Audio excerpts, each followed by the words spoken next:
J'ai pas été victime, mais 3 de mes collègues éleveurs de la commune ont été victimes. Et c'est vrai que quand on arrive dans la parcelle le matin qui t'appelle, quand tu vois les dégâts, ça fait mal. Justement, aujourd'hui vous avez fait des propositions. Plusieurs d'entre elles ont été entendues, du moins par le préfet. Quelle est la priorité pour vous aujourd'hui? La priorité, ça va être les autorisations de tir de défense et tout ce qui concerne les prises en charge des frais vétérinaires, donc sur les bêtes blessées et sur les bêtes tuées par le loup et surconsommées par les vautours, ainsi que du coup l'extension de la zone du cercle 2. Vous aimeriez un recomptage peut-être plus précis sur le département lui-même? C'est déjà un premier comptage, déjà précis, et du coup rentrer dans ce qu'ils appellent le comptage renforcé, où donc c'est les services de l'OFB qui vont pouvoir faire une partie des comptages, qui seront renforcés par les fédérations de chasse, du coup les chasseurs et peut-être les éleveurs qui font partie des chasseurs.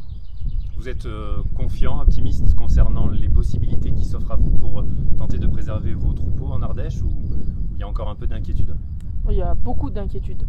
Il y a beaucoup d'inquiétudes parce que malgré les retours positifs qu'on a eu encore aujourd'hui, c'est pas les premiers. On a toujours eu des retours positifs à nos demandes et pourtant on est encore là à en parler. On est encore pris dans le problème du loup. Donc oui, on est encore on n'est pas du tout confiant sur ce sujet. Et... Si rien n'est fait dans le bon sens, nos élevages sont vraiment en danger, en danger de faim. Faut dire, il ne faut pas avoir peur. Et c'est à ce moment-là qu'il faudra se poser la question, est-ce que l'État a bien joué son rôle? Est-ce qu'il a, en voulant protéger le loup à 100%, comme c'est fait actuellement, est-ce qu'il n'a pas mis les éleveurs en danger? Je ne vois pas comment on peut assurer l'installation de nouveaux agriculteurs sur le département si la pression du loup est toujours présente.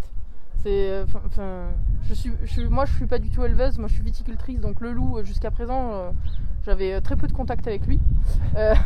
Mais même si demain je voulais m'installer en élevage, je vois pas comment je pourrais faire mon installation sereinement alors qu'il y a une telle pression de prédation sur le département, c'est pas possible. Et je pense que si on n'agit pas aujourd'hui, c'est l'avenir entier de l'élevage ardéchois qui est menacé. Mais il faut bien se mettre dans la tête qu'aujourd'hui, le loup n'est pas compatible avec l'élevage d'ovins en particulier, et dans nos zones. Ça ne va pas du tout ensemble, c'est pas possible. Et quitter peut-être pas quitter le département, mais se reconvertir, je suis sûr qu'il y a beaucoup d'éleveurs qui sont prêts à le faire. Parce qu'on n'élève pas des brebis pour les voir manger par le loup.